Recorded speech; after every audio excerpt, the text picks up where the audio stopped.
16 software ideas locked in mortal combat. You decide their fate. The idea with the most votes receives fame, groupies, and a $10,000 development fund. Reid Hoffman, action! Hi all, welcome to IdeaWarz TV. This week it's round 3 of the Reid Hoffman IdeaWarz tournament, and this episode could not have been brought to you without the generous support of our good friends at 42 Squared, where web development, Ruby on Rails, and cutting-edge agile software development techniques all combine to a beautiful blend of martial arts. You'd be wise to use their services. Thank you very much, guys, for the support. Let's now see who will be advancing to our final round of the Reid Hoffman IdeaWarz tournament. Donate Your Change by The Great Fazza. Wicked Travel Site by Pete C. There you have it, folks.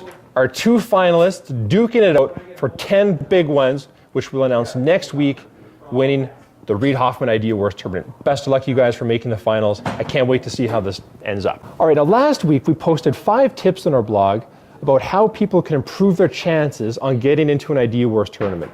Let's quickly go over some of those tips and see what a few of the people are saying. Cover Girl, Tummy Cruncher, Moneymaker. Great product names that evoke emotion and pull on the heartstrings of people.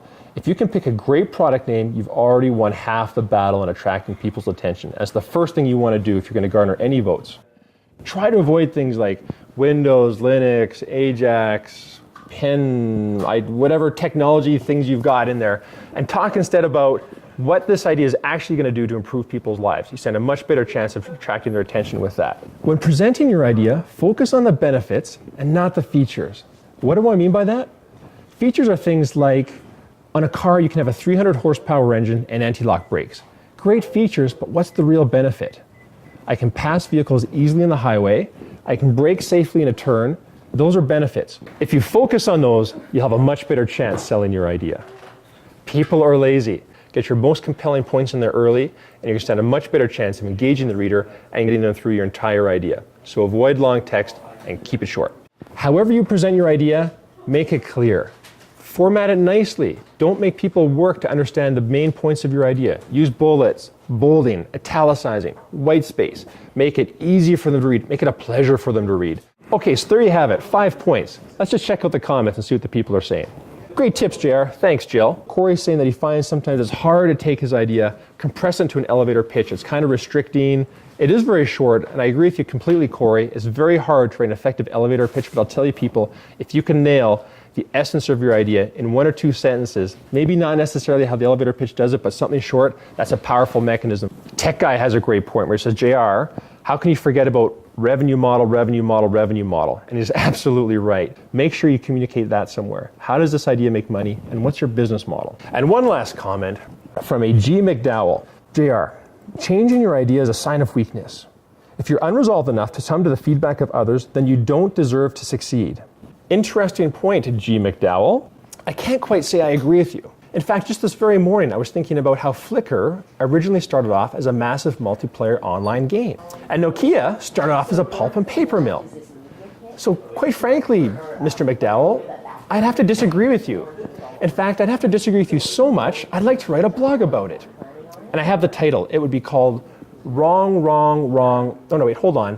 It would be called Who Moved My Idea? And why it's okay for startup ideas to morph and change over time. It's okay. So there you have it, folks. That wraps up another episode of IdeaWarz TV. Thanks for tuning in.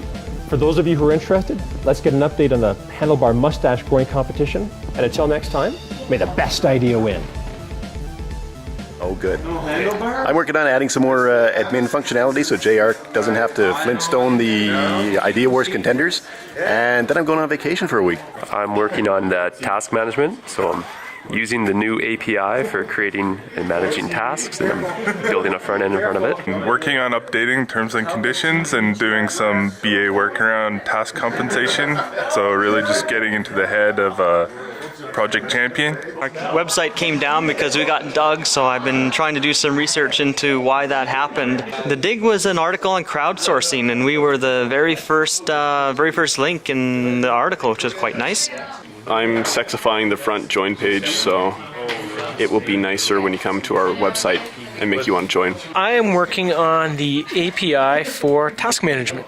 So this is going to, when we're done, let our valuable members find tasks through something other than ch.com if they want. So they can actually put like widgets on their blogs and widgets on their websites and on their projects so that they can list their tasks and so they can help people find their tasks. And I'm growing a mustache. Oh, Dave's broken a bunch of code and I'm just solving it. You know, that's just the way it goes. People just break stuff. Hey, I didn't just break it. Guys, it's very awkward. I didn't break it. Working on cleaning up the CSS. It should be pointed out that this is not a competition of finesse or elegance, rather embarrassment and endurance.